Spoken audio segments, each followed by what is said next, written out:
Hey guys, Mango here. It's another snapshot day, so we're gonna check out the bug fixes and some of the changes. The most interesting one, at least for me, would be seeing what happened to the gold farms. They were broken in the last snapshot.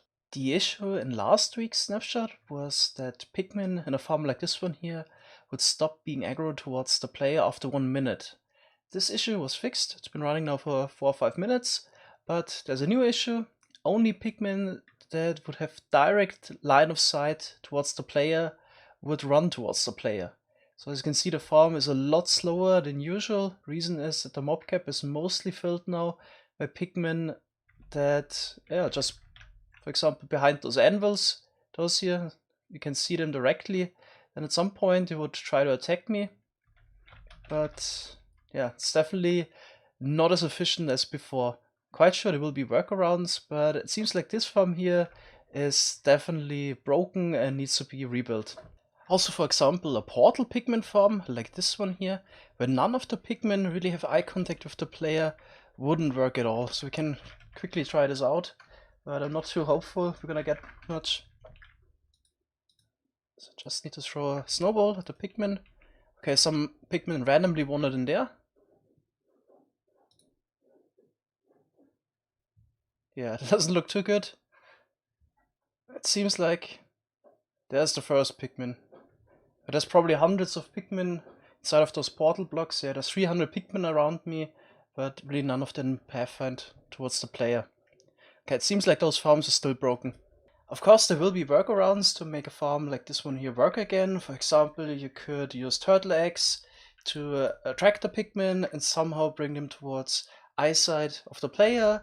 Or you could also use a snow golem that would shoot snowballs at a dummy Pikmin all the time and anger the other Pikmin and somehow kill them in order to get the XP. So there will be workarounds, but nevertheless it's quite annoying that if you have spent quite a lot of time making a farm like this one here, mining and placing 25,000 obsidian, that it can't really be easily converted into a working farm again.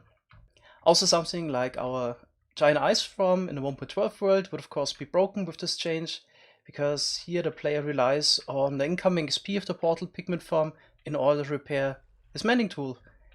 So this is really why it's such a big deal that the zombie XP farms were broken, since it's the only viable way to get XP without any direct player interactions.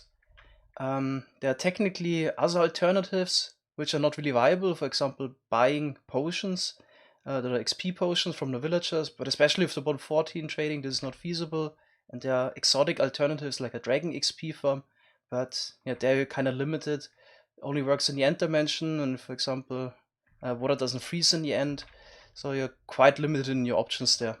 So why were all of those changes to the Pikmin farms even done in the first place? Well, there was this minor inconvenience. It could happen sometimes for casual players that if they were killed by angry Pikmin and went back to the location where they were killed afterwards to get their stuff back, that it could happen under certain circumstances that the Pikmin around this place would still be angry towards the player and kill him again. But this mostly only happened if you didn't despawn the other Pikmin, so there were ways to work around this issue. Just despawn the Pikmin, then you were fine. I just would have wished that this bug would have been fixed in a different way without breaking all of the gold farms or changing them.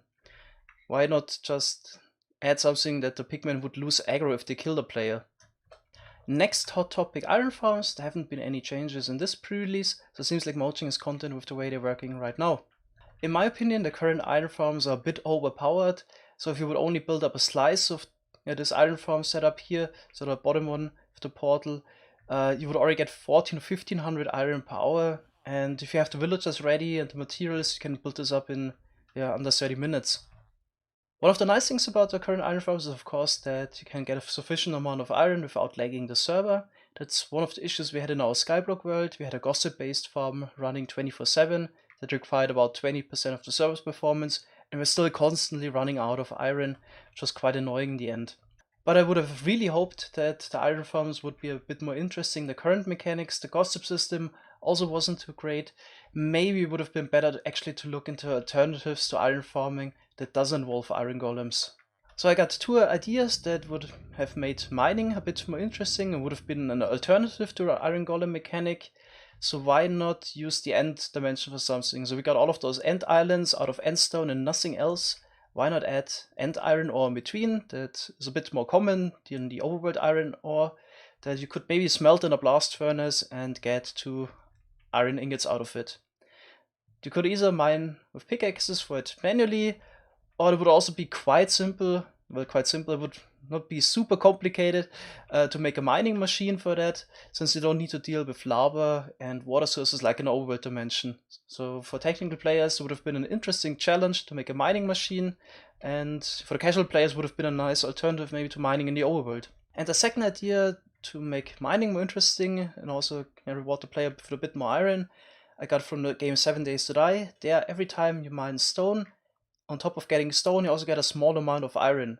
So maybe adding a 10% drop chance of an iron ingot every time you mine a smooth stone could have been an option as well. This would also have been a renewable source of iron, since you can also make a smooth stone generator. Would have also been interesting for the technical players.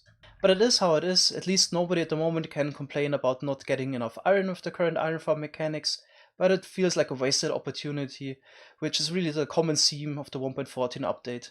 Now let's also take a look at the other changes in this pre-release. There's something for the builders. You can now place torches, lanterns, and all kinds of pressure plates on top of iron bars and glass panes. Additionally, you can also place lanterns at the bottom of iron bars and glass panes. I was also wondering if you could do the same with end rods, since this wasn't mentioned in the patch notes. The answer is yes, but interestingly this already worked in older 1.14 versions. It's now also possible again to combine broken tools in order to repair them. This possibility was removed with the addition of the grindstone, and now you can do that again. So we got 2 used golden shovels here, and you can combine them into a better one. So it takes the durability values of both those tools and adds them up. By the way, have you ever seen a zombie siege, and do you even remember those? Apparently they are back.